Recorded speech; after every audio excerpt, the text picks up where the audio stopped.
back to my channel. I'm Emma.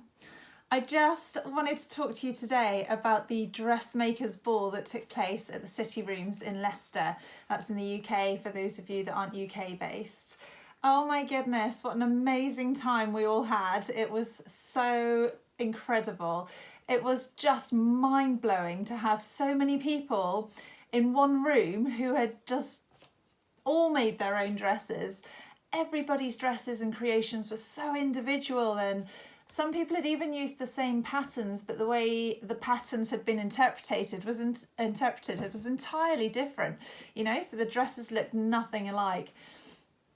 It was absolutely lovely. As you may or may not know, if you follow me on Instagram, I chose to make the Deer and Doe Patterns Magnolia dress.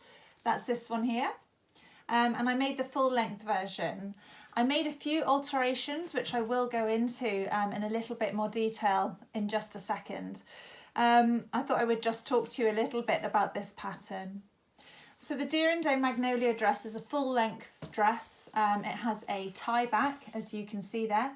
Comes with two different sleeve options, two different length options. So you can choose to sew this one here, which is on my hit list, and I haven't done yet, or you can sew the full length version with the longer sleeves. This is the one that I went for, but I ended up altering the sleeves because I just felt that this was a little bit casual for an evening do with the elasticated cuffs. I felt it gave it more of a maxi dress kind of summer vibe, so I wanted to alter that a little bit.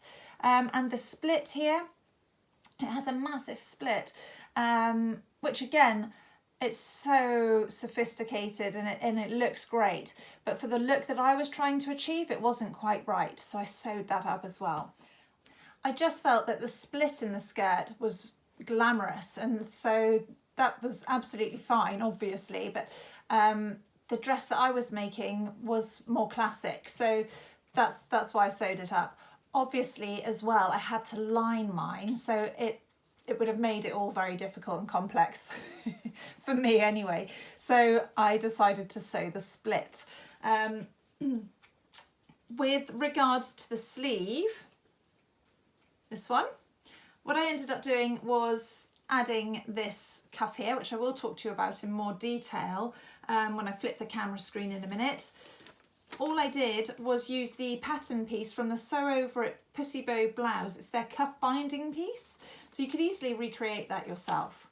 And all I've done is sew it together like that, and I've put the original pattern piece, this is the original sleeve pattern piece, I've gathered it at the bottom with a basting stitch right the way along, pulled it and fit it to the sleeve before sewn, and then I've sewn it literally from the armpit right down to the cuff edge.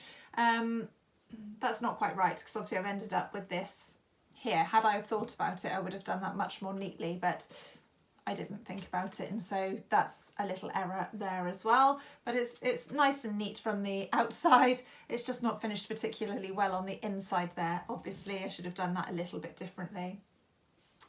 The other glaring error, which I am sure you can see from there and will probably join me in my sadness as we go through this video, is the waistband. I made a fundamental beginner's error there, and it's something that I've learned and obviously will take forward into future sews. However, I want to highlight it here so you guys don't make the same error should you go on to make a similar dress. The pattern is lined, so the bodice is lined, the waistband is unlined, and the skirt is unlined. I've made one of these before and I followed the pattern exactly, and everything was absolutely fine, no issues at all. Of course, in this sew, I've lined my skirt, and this isn't lightweight fabric, it's heavy. So, well, it's not heavy, it is lightweight, but there's a lot of it, so it's very heavy. And what it's done, I've left this stupidly, I can't even comprehend what I've done now, but stupidly left this unlined. So it's a very fine piece of viscose or viscose crepe, and it's just pulled completely out of shape. So where I've sewn the skirt onto the waistband here, it's dragged it right the way down.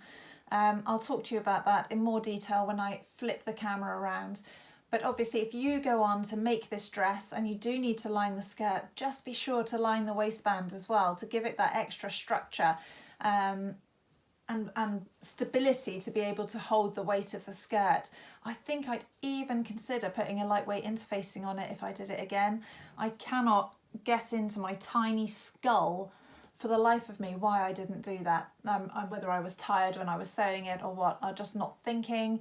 I really don't know, but it didn't enter my brain. And so this error has occurred, which meant I couldn't wear my bow on the front as I wanted to because I needed it around the front of the dress pulled nice and tight to hide my horrible error. But it was fine. And actually, the dummy here is very much a different size to me, and it's nowhere near so obvious when I'm wearing the dress. I might even be being a little bit self-critical, but I know it's there. I would hate for it to happen to you, and so I've mentioned it. Just to let you know as well, the fabric that I used in this make was Atelier Brunette Viscose Crepe, and I used it in the Midnight colourway. So as you can see there, it's a very, very sort of deep navy, I would say. Absolutely stunning fabric to work with, very straightforward, nice and easy to sew. It's quite lightweight, it's quite sheer, so if you are making a skirt with it or a dress, you will need to line it. However, it's the best. It's just, it flows, it's fluid, you walk and you just feel $1 million. I cannot recommend it enough. I bought mine from @Make140 from the lovely Lizzie. She has a couple different colourways in stock, I believe, and it is well worth the pennies. I'm afraid it's not cheap. However, if you're making something special, it's perfect and you're never going to regret buying it. It is lovely. Like I say, it's got great fluidity to it. It's got a really gentle sheen, so it's not shiny, but it, as you look at it, it does have an elegance about it. It has got a really, like I say, a gentle sheen. Very subtle. It's very soft to the touch. It screams quality. There's nothing about it that's not got quality attached to it. It's typical Atelier Brunette. Never going to regret the purchase. It does have one tiny downside, and it's tiny. It creases relatively easily. So if you're sat for a long time, or if you're traveling in it or anything like that, you will find that it will crease. That said, it didn't bother me enough not to make the dress in it. It's perfect. I'm not bothered by that. It just is gorgeous. Okay, so here she is. This is the Deer and Doe Magnolia dress. This is the dress that I made for the ball. There we go, top to bottom. So I made it using the Atelier Brunette fabric, which I've already mentioned. And it's a really, it never comes across on the camera particularly well, but it's so beautiful. And I just can't tell you how beautiful it is. It's so soft, and it's got a really, really subtle sort of sheen to the fabric, which I don't know if that's coming across there or not. On the bodice, I decided to lace trim the edges. I thought that that would look really pretty. With it being plain navy, I just felt like it needed something to lift the dress. So I added that and just top stitched it all the way on very carefully all the way down. So this is actually free from the dress itself. So that was just top stitched on. I used a I used a satin binding to bind the back, and I did that on the armholes as well, because you could see where I'd overlocked the chiffon sleeves onto the actual sort of armhole area, sorry. So I satin bound those as well, both sides. With the cuffs here, okay, you can see what I've done there, just the same thing. I just thought it looked really pretty to pick that up without that, and just as a sleeve, it didn't quite look right. So I did exactly the same there. All I've done is top stitch this on again, so this is all free. This little cuff is the Sew Over It Pussy Bow blouse cuff. And all I did was gather the original sleeve into the cuff. So this is the original pattern piece, haven't done anything to it at all. I've simply gathered it at the bottom. Excuse my voice, I lost it at the do. So I literally gathered it and popped it into the sleeve cuff. And that was how I did that. The other alteration I made on the dress, which you may have noticed, and I didn't wear on the night, was this bow here. So what I did with that is I've attached both from this side. It's supposed to be one this side and one the other side, but I wanted it to have this big oversized bow on the front. However, I made a really fundamental error, and you can probably see just by looking at the dress what that error was now, when I made the dress. So I lined the skirt, I've lined the bodice. I didn't line this section here. So you can see what's happened there. The weight of the skirt has dragged that waistband completely out of shape. And whilst it looks horrific on the model here, it's not so bad, it's not so accentuated on myself, but I wanted to put it on the dummy so you could actually see what's gone wrong there. The pattern is entirely the Deer and Doe Magnolia dress. The only alterations that I made to the dress were the belt that you see here. So I altered that. So it's both sides are stitched from here to have this accentuated oversized bow on the side. I altered the cuffs, these here, because I just felt that that gave a classier look to the dress as an overall piece. So to make it an evening dress for me, it just needed a little bit of something else. So that's why I decided to use the chiffon sleeves, because I felt that that just broke the whole navy blocking a little bit. I added the silver down through the bodice, as you can see there, which I'm really happy with. I think that just really made the dress. And I added that to the cuff as well, as I mentioned a little bit earlier. So there we are, that's the dress. Okay, so I thought I'd just try and show you the inside of the dress as well. So as you can see, there's the full length layer at the back. This is the internal modesty skirt that I was telling you about. And in order to make this, I literally sewed. The dress comes in two lengths, so it comes in a short length and a long length. I just simply made the shorter length of the skirt to go inside the long length of the skirt, and I attached it all at the side seams here. So it's attached at the waistband, both skirts. I basted both skirts together at the waist, and they're sewed together down through the side seams and attached to the waistband. Again, I can't tell you if that's the correct way or not of doing that. It worked for me. As you look down through the dress, all the seams are right side, so they're wrong sides together. So it looks very tidy as you look right the way down through the centre of the dress. But yeah, so that's the inside, and that's how I connected the inner skirt to the main skirt, so the skirt lining to the main skirt. I thought it would also be nice just to go over the actual ball, what it was like. For the UK residents and the people that follow me from the UK, put it on your list. It's so worth attending. It was lovely.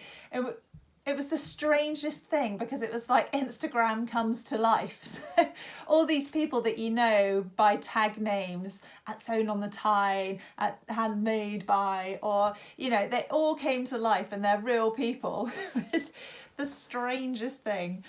And the other thing was, obviously you knew everyone by their handles and not by their real name. So that was a funny sort of common theme amongst everybody. I think the overriding thing for me was how pleasant everyone was, you know, so welcoming, so lovely, just as they are on the Instagram community. They are very much the same in real life. So pleased to see you, so encouraging. It was wonderful. When we got there, we were sort of greeted and given a drink as we went through. Then it's sort of, what did we do then? We went upstairs, we had some photos, we had some food, which was delicious. Then we had a little dance on the dance floor. They had a live band and it was brilliant. I love a live band. It was very Michael Bublé. So that was good fun. And then they did a little catwalk for all the dresses. There were different categories, so you could sort of enter best beginner or experienced sewist, best accessory, and it was all a bit of fun. I didn't take part myself, but I loved watching everybody that did take part. It was really, really good fun. Then it was just a social after that, really. So it was dancing, chatting away, giggling, having a few drinks together. It was wonderful. It was so worth attending. I do just want to say I spoke to 2 or 3 people who were horribly anxious about attending on their own. And I get that, you know, I have been so anxious in my lifetime. I didn't want to go to my local supermarket. So I get it, and I do know what it feels like. But I just want to say, you know, if you are watching this and you were one of those people that didn't attend because you were nervous or anxious to travel alone, please, if I'm ever going to an event that you're going to, just message me and I will try and meet you somewhere, or, you know, try and alleviate some of the anxiety. I feel like a couple of people didn't attend purely because they felt they didn't have someone to go with, and I hate that. You know, I just would love for those people to have been in touch and said, oh, you know, would you mind meeting me before we go, or, you know, can you meet me at Bristol, or whatever. You know, I would try my very hardest to alleviate some of that anxiety. I've got a lot of good coping mechanisms up my sleeve, having been there, done that, and got the t-shirt. So just a little note on that as well. Finally, I just want to sort of tell you about not 5 of my favourites, because they're not my favourite dresses. There were too many to have favourites and everybody's dress was spectacular, you know. But these girls, you've got to check them out because the dresses were just brilliant. The first one for me was handmade by Ditsy Tulip. That's her Instagram name. She's called Mel, and I'll pop a picture up for you. She had hand sewn all these like little rosettes to her dress, and so that's the top of the bodice part of her dress. It was a 2-piece, so she can wear the top separately with jeans and things in the future. And it was just insane. It suited her personality. It looked brilliant on the night. It was beautiful. She'd used 2 different patterns, I believe, to make the skirt and the bodice, obviously the top. And she's detailed those on her Instagram page. I'll link her below so you can check her out. Absolutely stunning. And actually her Instagram, if you're on Instagram, is just an inspirational. I can't talk today. It's just an inspiration. She is a super, super lady and so lovely as well. The second one for me, and this was just all out glamour, was Material Girl Laura. Again, that is her Instagram name. She is called Laura. She made this bang on trend, stunning, plunging neckline, maxi dress, and it was perfection. You have to check it out if you're on Instagram at Material Girl Laura. It was fantastic. It was really low cut, and she has the perfect figure for that dress.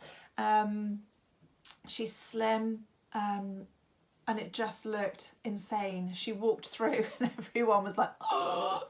It was beautiful, so please do check her out as well. I'll link her below. Absolute glamour at its best, but beautifully sophisticated at the same time. Laura, you nailed that dress. I told you so on the night. Then there are 2 for the price of 1. Carrie Can Make It. Obviously, you know she's a good friend of mine. She's called Carrie. Her Instagram handle is at Carrie Can Make It, and I've linked her below.